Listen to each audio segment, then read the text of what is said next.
Selamat Sejahtera. Syair Burung Nuri, karya Rahman Kail, irama narasi. Bermulawarkah surat rencana, ikatan fakir yang sangat hina, sajak dan nazar banyak tak kena, daripada pendapat kurang sempurna. Gerangan sungguh amatlah letih,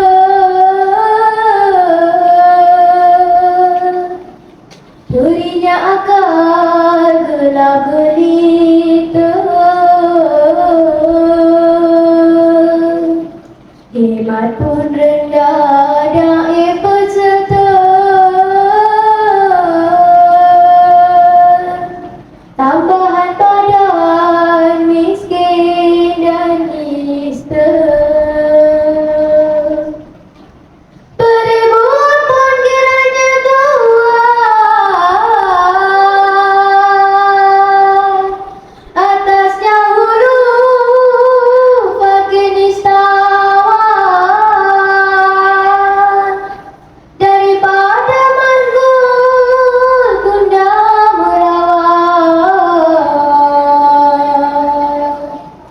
Terperilah dapat ini tuan, dituliskan sahifah supaya nyata, barang yang gairah di dalam cinta.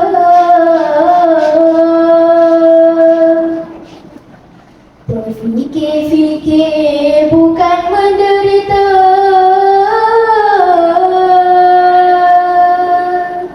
dakwah dan kertas tempat berkata, sudahlah nasib untung yang malang,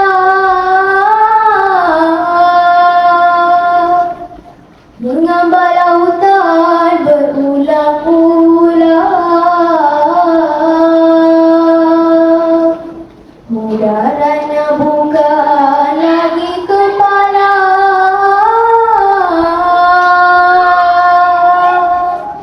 senantiasa di dalam nasib dan walau. Alurlah badan ke sana kemari, segenap pesisir di senegeri,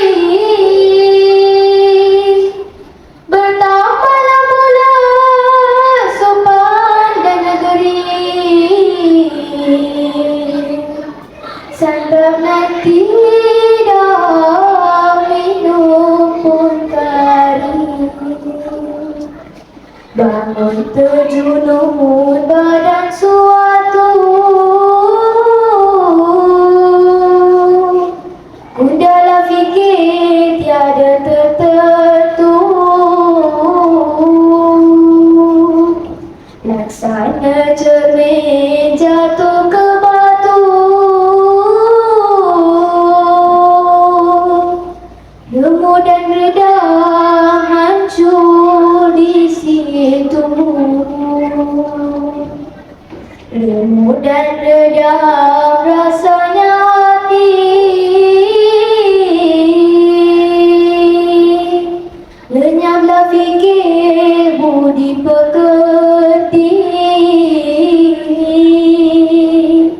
jikalau kiranya hamba turuti